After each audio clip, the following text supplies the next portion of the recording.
My presentation will be on the 5 branches of the military, which is the Air Force, Army, Navy, Marines, and the Coast Guard.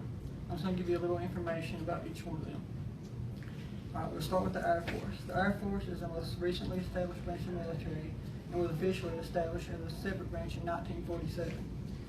Its main purpose is to support the security of the United States through air and space exploitation. It's a main supporter of ground forces by providing air support during missions.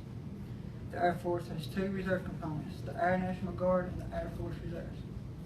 The Air Force is the Army. The Army is the oldest branch of the military and was established in 1775. The Army is considered to be the ground force of the military. Even though there are aviation units within the Army, their main missions are on the ground, and the majority of the soldiers who serve have a job related to ground forces. The Army is also the largest branch of the military. Along with active duty soldiers, the Army also has 2 reserve components, the Army Reserves and the Army National Guard. The main differences between the 2 is that reserves fall under federal management and the National Guard falls under jurisdiction of the state in which it is located. The Navy was also established in 1775 and is considered to be the defender of the seas. While those serving in the Navy also operate on land, their main mission is on the sea.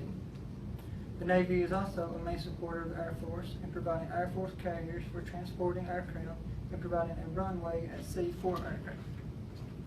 Like the Army and the Air Force, the Navy does have a reserve component associated with it, known as the Navy Reserve. The Marines are the second smallest branch of the military. Their purpose has changed somewhat over the years. When it was first established in 1775, it was under the Navy as a ground force element of the branch. It was basically assigned the task of taking over beaches when the Navy brought them into missions. In 1798, it was established as a separate branch, and since that time has slowly moved forward toward ground force operations. While they do have their own air support, they are still mainly supported by the Navy for air operations and, of course, for operations by sea. The Marines, however, do not have their own medical corps, so that means if someone in the medical field, such as a nurse, was trying to get a job in the military, they can't do it through Marines. They would have to do it through a branch of the Army or the Navy.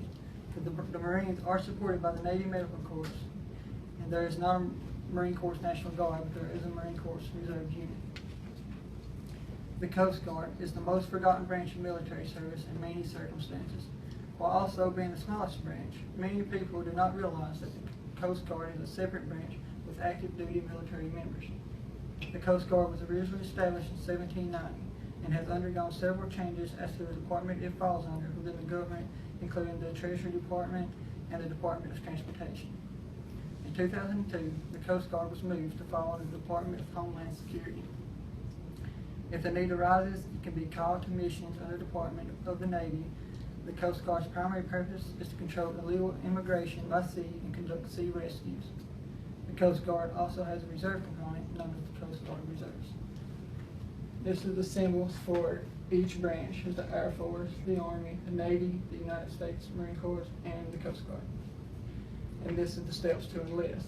The first step is take the Armed Services Vocational Aptitude Battery, which is the ASVAB. Most people take it their junior year of high school. Step 2 is pass the physical examinations, which is height and weight measurements, hearing and vision examinations, blood tests, and drug and alcohol tests. Step 3 is meet with a counselor and determine a career. Then the final step is take the oath of enlistment, which is getting sworn in.